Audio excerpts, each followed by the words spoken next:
수술 후의 모습을 보시면은 수술 전과 후가 드라마틱한 변화는 아니지만은 수술 후의 모습을 보시면은 비록 늑연골은 사용하지 않았지만 코끝도 잘 살아있는 모습. 근데 보시듯이 코가 좀 작아 보이고 코끝도 조금 들려있고 비주도 조금 올라가 있는 모습을 볼 수 있습니다. 환자분이 전체적으로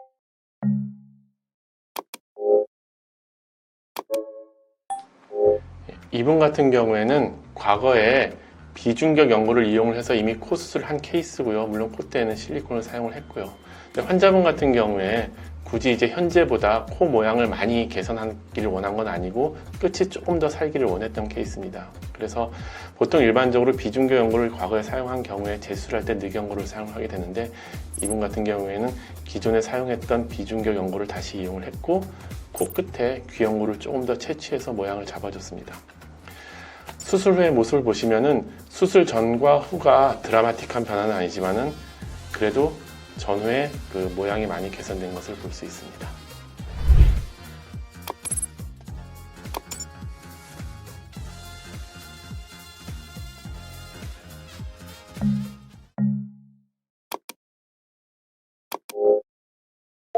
이분 같은 경우에는 과거에 2차례 수술을 시행을 했던 분이고요. 그 염증이 있어서 실리콘을 제거한 이후에 한 몇 년 후에 저희 병원에 방문했던 분입니다.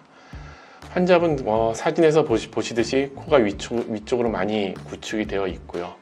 이분 같은 경우는 이제 수술 전에 코 속으로 확인해 봤을 때는 비중격 연골이 있었지만 이 정도로 많이 구축이 된 경우에는 비중격 연골로만 수술하기가 좀 힘들기 때문에 늑연골을 사용을 하기로 계획을 하고 수술 들어갔습니다.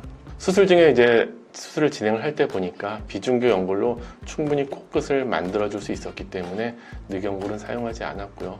드물긴 하지만은 이렇게 수술 전에 늑연골을 사용을 하기로 하고 수술을 들어갔다고 하더라도 수술 중에 비중격 연골로 충분히 모양을 만들어 줄 수 있으면은 사용 안 하는 경우도 간혹 있습니다. 수술 후의 모습을 보시면은 비록 늑연골은 사용하지 않았지만 코끝도 잘 살아있는 모습을 볼 수 있습니다.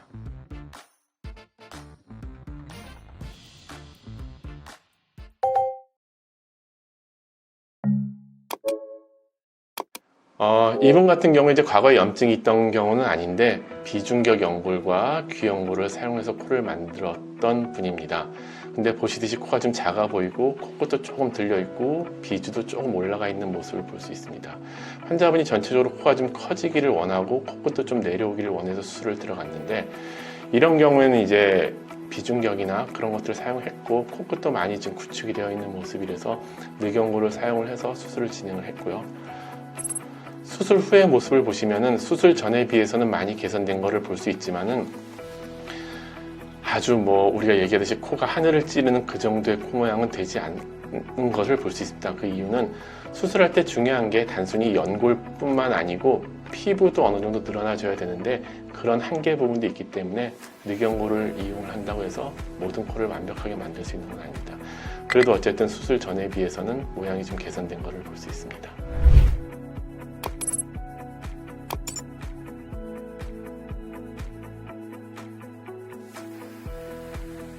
이상 오늘은 코 재수술하고 몇 가지 케이스를 보여드렸습니다. 혹시 궁금하시거나 문의사항 있으시면 병원으로 연락을 주시면 될 것 같고요. 좋아요, 구독 부탁드리겠습니다. 감사합니다.